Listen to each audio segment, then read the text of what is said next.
In case you weren't paying attention, things have been absolutely fucked. Millions of Americans have lost their livelihoods as the COVID crisis sent our country into chaos. Debt and unemployment have shot through the roof while the economy plunges itself into another recession. Essential workers put their lives on the line only to get laid off as soon as the chance arises. Millions more Americans have struggled with malnutrition and poverty, all while the planet burns and the business class brings about the largest upward transfer of wealth in modern history.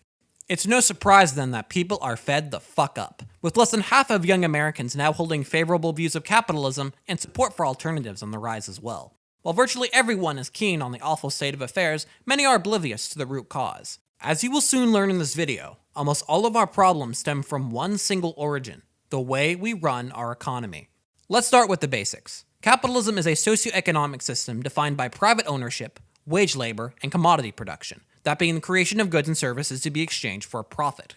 We all live under capitalism, whether we like it or not, and have to partake in it in order to survive, both by purchasing what we need on the market and working for a wage should we have the means to do so. Under it, however, there's a disconnect between our needs and the fulfillment of our needs. There are people without homes, without food, without healthcare, without clean drinking water. The list of these unsatisfied needs is without end. Our productive capacity is higher now than at any other point in history, which in theory would be an excellent thing for everyone. In practice, however, the waste of these products has also reached historic heights, and much of what we produce never reaches the people who need them. So at a time when production can meet the needs of every person, why doesn't it? The answer can be found in capitalism and its mode of production. There are two aspects to every economy: production, making things, and distribution, getting those things to people who need them. Distributing goods and services is imperative to every society. It's how we determine who gets the things produced by us and how much of those things they get. In capitalist economies, how much of something gets distributed and who it gets distributed to is primarily determined by one thing: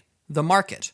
A market economy is an economic system where decisions regarding investment, production, and distribution are guided by price signals and the forces of supply and demand by means of exchange. In early markets, these exchanges were performed directly through bartering, such as by trading 10 sheep for a farmhouse. Nowadays, however, commodities in capitalist markets are primarily traded through the use of money as a common denominator. Money is a universal equivalent. It is a facilitator intended to make the sale of commodities easier by serving as a placeholder for all other potential goods they can exchange for. It also acts as a barrier to entry for the means to a living. If a person wants or needs something produced by society, they typically have to purchase it, even if there's enough of it to go around for everyone. This system of distribution, which everyone in capitalist society relies on to fulfill their many needs, is also the exact reason why so many people's needs are unfulfilled.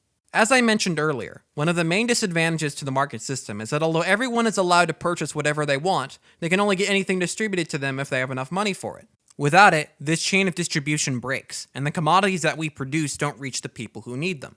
A lack of money leads to a separation between people's needs and their realization.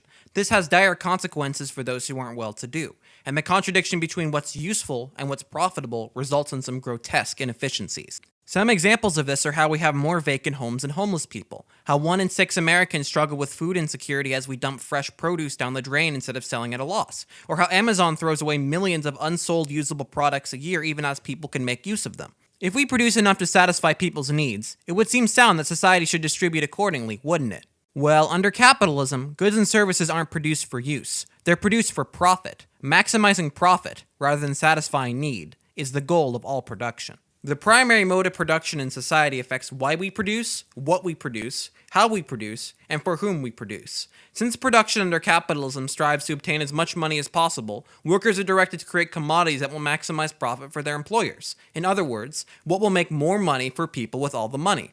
As mentioned earlier, there's a major divergence between what is useful and what is profitable. If something is profitable but less useful, such as fast fashion and creating made-to-break products through planned obsolescence, capitalists will flock towards it. If something is useful but less profitable, such as ending world hunger or housing the homeless, it will go underproduced, even if doing so harms the lives of millions of people around the globe. Lots of things we could produce to provide for people's needs aren't produced at all, even as we create more commodities than we could even possibly use. Capital wastes resources flooding the market with empty, pointless products even as our basic needs go unmet and convincing us to buy them through massive advertising campaigns that manipulate consumer demand.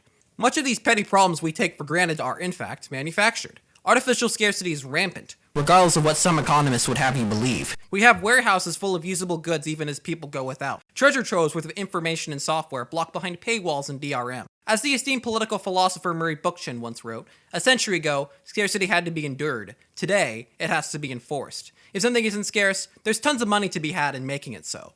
In addition, the dynamics of capitalism are why so many people don't have the cash needed for goods and services in the first place. While workers see wages as their lifeline, capitalists see them as a cost to be minimized. Since profit is the price of a commodity minus the cost of production, firms can gain an edge over their competition by driving down wages and reaping larger margins. They must do everything in their power to maximize efficiency and minimize costs, or risk being left in the dust by those who do. This results in massive pressure to keep wages as low as possible and cut jobs that aren't seen as profitable against the wishes of those who hold them. Thus, capitalism depends on a perpetual population of unemployed, so poor kids always have a pool of wages to draw from. The labor market functions very differently from other markets. Depending on the level of class struggle in a society, the ability for workers to walk away from whatever low-paying jobs are handed to them can be minimal. Thus, this leads to less and less money to purchase the goods and services they themselves produce. Working Americans often have very little cash on hand, going paycheck to paycheck and entering large amounts of debt to facilitate the consumption needed to keep the economy afloat. This, my friends, is what's tearing the world apart. Our system results in skyrocketing inequality, corporate domination, and a rising cost of living while wages remain stuck in the mud. All it took was a little virus from China for the foundation of lies capitalism is built upon to come tumbling down. As of July 30th, America is on the verge of a massive eviction crisis, with parasitic landlords pouncing at the opportunity to send struggling families into the streets, while the vultures up at BlackRock wait patiently to snap up those that go under. However bad you think things are, they're gonna get so much worse. Capitalism leads to all these problems and more because it produces products for profit, not for use. But imagine an alternative where we do the opposite. Imagine a system where workers themselves manage production, reaping the full value of what they create. One where instead of being at the mercy of their boss, they democratically decide what to produce and who to produce for. Imagine a system where necessities are guaranteed as rights rather than commodified and kept conditional on having the money to buy them. One where the working day is reduced and leisure time is increased. Where automation is used to liberate instead of replace us. Where software is free, and we distribute surplus product with no strings attached instead of wasting it as capitalists so often do. A system where members of society cooperate not to make pointless, redundant products for the sake of profit, but to plan production for the fulfillment of our needs and the betterment of mankind. That is the future we need to achieve. And with the path the world is heading down, it's one we must reach by any means necessary.